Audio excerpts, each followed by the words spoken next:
Times ನ್ಯೂಸ್ಗೆ ಸ್ವಾಗತ. ಕೋಲಾರ ಜಿಲ್ಲಾ ಕೇಂದ್ರದಲ್ಲಿ ನಮ್ಮ ಎಲ್ಲ ಸೈನಿಕರ ಹೋರಾಟಕ್ಕೆ ಏನು ಉಗ್ರಗಾಮಿಗಳ ಶಿಬಿರಗಳ ಮೇಲೆ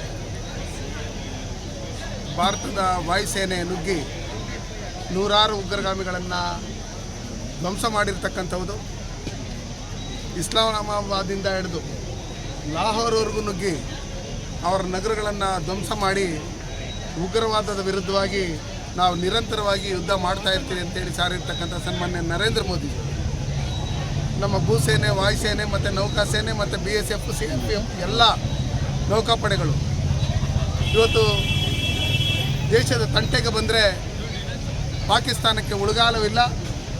ಪ್ರಪಂಚದ ಭೂಪಟದಲ್ಲಿ ಪಾಕಿಸ್ತಾನನ ಹೆಸರೇ ಇರಬಾರ್ದು ಅಂತೇಳಿ ನೋಡಿಸ್ಕೊಟ್ಟಿರ್ತಕ್ಕಂಥ ನಮ್ಮ ಭಾರತದ ಸೈನಿಕರಿಗೆ ನಮ್ಮ ಸನ್ಮಾನ್ಯ ನರೇಂದ್ರ ಮೋದಿಜಿಯವರ ನಾಯಕತ್ವದಲ್ಲಿ ನಾವು ಧನ್ಯವಾದಗಳನ್ನು ಹೇಳೋದ್ರ ಮುಖಾಂತರ ಇವತ್ತು ತಿರಂಗ ಯಾತ್ರೆಯನ್ನು ನಾವು ಕೋಲಾರ ಜಿಲ್ಲೆಯಲ್ಲಿ ಹಮ್ಮಿಕೊಂಡಿದ್ರೆ ಇದಕ್ಕೆ ಪಕ್ಷಾತೀತವಾಗಿ, ಜಾತ್ಯತೀತವಾಗಿ ಮಾಜಿ ಸೈನಿಕರಿಂದ ಹಿಡಿದು ಎಲ್ಲರೂ ಒಟ್ಟಿಗೆ ಸೇರಿ, ವಿದ್ಯಾರ್ಥಿಗಳಿಂದ ಹಿಡಿದು ಎಲ್ಲರೂ ಒಟ್ಟಿಗೆ ಸೇರಿ ಸಾವಿರಾರು ಸಂಖ್ಯೆಯಲ್ಲಿ ನಮ್ಮ ಹೋಮಶಕ್ತಿ ಚಲಪತಿರು ಇರ್ಬೋದು, ಮಾಜಿ ಶಾಸಕರಾದಂಥ ಮಂಜುನಾಥ್ ಗೌಡರು, ನಮ್ಮ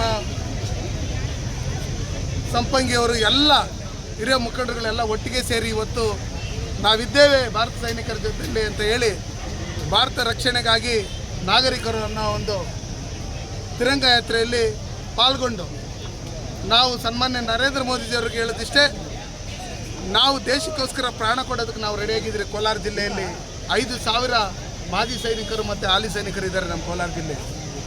ಹಾಗಾಗಿ ನಾವು ಪಾಕಿಸ್ತಾನ POK ಏನಿದೆ ಅದನ್ನು ನಮ್ಮದಾಗಿಸ್ಕೊಳ್ಳೋವರೆಗೂ ನೀವು ನಿರಂತರವಾಗಿ ಹೋರಾಟ ಮಾಡ್ತಾ ಇರ್ರಿ. ಯಾರೇ ವಿರೋಧಿಗಳು ಈ ದೇಶದಲ್ಲಿ ಇದ್ಕೊಂಡು ಪಾಕಿಸ್ತಾನ ಏಜೆಂಟ್ಗಳಂತೆ ವರ್ತನೆ ಮಾಡ್ತಾ ಇರ್ತಕ್ಕಂಥ ಅನೇಕ ನಾಯಕರುಗಳನ್ನು ನಾವು ನೋಡಿದ್ದೀವಿ.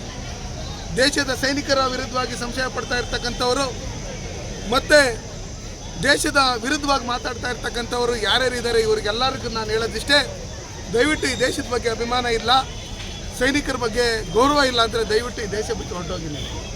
ಅದು ಬಿಟ್ಟು ದೇಶಕ್ಕೆ, ದೇಶದ ಸೈನಿಕರಿಗೆ ಅಗೌರವ ಬರೋಂಥ ರೀತಿಯಲ್ಲಿ ಯಾರು ನಡ್ಕೊಬಾರ್ದು ಅಂತ ಹೇಳ್ಬಿಟ್ಟು ಹೇಳಿ ಯಾರು ಒಬ್ಬರದ್ದು ಹೆಸರು ಹೇಳ, ಪ್ರತಿಯೊಬ್ಬರಿಗೂ ಹೇಳೋದು ನಾನು ಇಷ್ಟೇ. ಇವತ್ತು ಭಾರತದ ಹೆಣ್ಮಕ್ಕಳ ಸಿಂಧೂರ ತಂಟೆಗೆ ಬಂದಂಥ ಉಗ್ರಗಾಮಿಗಳನ್ನು ಇವತ್ತು ಹುಡುಕಿ ಹೊಡಿತಾ ಇರ್ತಕ್ಕಂಥ ಸನ್ಮಾನ್ಯ ನರೇಂದ್ರ ಮೋದಿಜಿಯವರ ನಾಯಕತ್ವದ ನಮ್ಮ ಸೈನಿಕರನ್ನು ನಾವು ಮೆಚ್ಚಲೇಬೇಕು.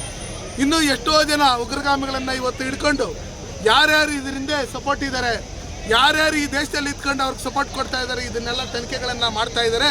ಇದನ್ನೆಲ್ಲ ನಮ್ಮ ಸೈನಿಕರ ಒಂದು ಸೀಕ್ರೆಟ್ ಇರ್ತದೆ, ಎಲ್ಲರಿಗೂ ಹೇಳೋಕ್ಕಾಗಲ್ಲ. ಅದನ್ನು ಬಿಟ್ಟು ಯಾರು ನೋಡಿದ್ರು, ಯಾರು ಬಿಟ್ಟರು, ಏನೋ ಅದು ಇದು ಅಂತ ಹಗುರವಾಗಿ ಮಾತಾಡೋಂಥದ್ದು ಇದು ಸರಿ ಇಲ್ಲ. ಯಾರೇ ಆದ್ರೂ ಈ ದೇಶದ ಪ್ರಜೆಗಳಾಗಿಂತ ನಾವು ಈ ಸೈನಿಕರಿಗೆ ನಾವು ರಕ್ಷಣೆ ಕೊಡಬೇಕು, ಅವ್ರಿಗೆ ನಾವು ಸಹಕಾರ ಕೊಡಬೇಕು, ಬೆಂಬಲ ಸೂಚಿಸಬೇಕು. ಇದನ್ನು ಕಲ್ಕೊಂಡ್ರೆ ಮುಂದಿನ ದಿನಗಳಲ್ಲಿ ಚೆನ್ನಾಗಿರುತ್ತೆ. ಇಲ್ಲಾಂದರೆ ಪ್ರತಿಯೊಬ್ಬರು ಇವತ್ತು ತೂಚಿ ಅಂತ ಏನು ಬೈತಾ ಇದ್ದಾರೆ ಅದಕ್ಕೆ ನಮಗೆ ಒಂಥರ ಬೇಜಾರಾಗ್ತಾ ಇದೆ, ನಿಮಗೂ ಬೇಜಾರಾಗ್ಬೋದು ಅಂತ ಆಗಿರ್ಬೋದು ಅಂತ ತಿಳ್ಕೊಂಡಿದ್ದೀರಿ. ಇನ್ನು ಮುಂದೆ ದಯವಿಟ್ಟು ಯಾರು ಈ ಥರ ಮಾತಾಡಬೇಡಿ. POK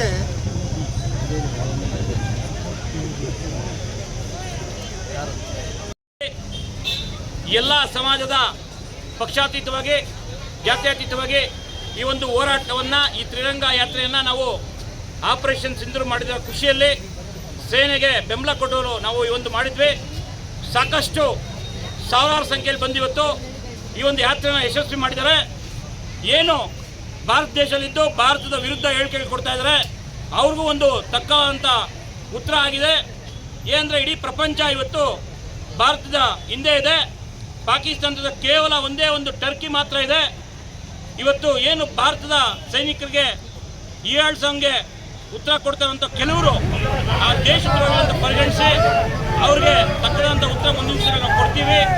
ಈ ಒಂದು ಯಶಸ್ಸಿಗೆ ಕಾರಣರಾದ ಮಾನ್ಯ ನರೇಂದ್ರ ಮೋದಿ ಅವರಿಗೆ, ಭಾರತೀಯ ಸೇನೆಗೆ ಈ ಒಂದು ತಿರಂಗ ಯಾತ್ರೆಯ ಒಂದು ಯಶಸ್ಸನ್ನು ನಾವು ಅರ್ಪಿಸ್ತಾ ಇದ್ದೀವಿ. ಭಾರತದ ಸೇನೆಯ ಜೊತೆ ಸಾರ್ವಜನಿಕರು ಇದ್ದಾರೆ ಅಂದ್ಬಿಟ್ಟು ಈ ಒಂದು ಯಾತ್ರೆ ಮಾಡಿದ್ರೆ ಅತ್ಯಂತ ಯಶಸ್ವಿಯಾಗಿದೆ. ಈ ಯಾತ್ರೆಗೆ ಸಹಕರಿಸಿದ ಎಲ್ಲರಿಗೂ ಧನ್ಯವಾದಗಳನ್ನ ತಮ್ಮ ಮುಖಾಂತರ ಅರ್ಪಿಸ್ತಾ ಇದ್ದೀನಿ.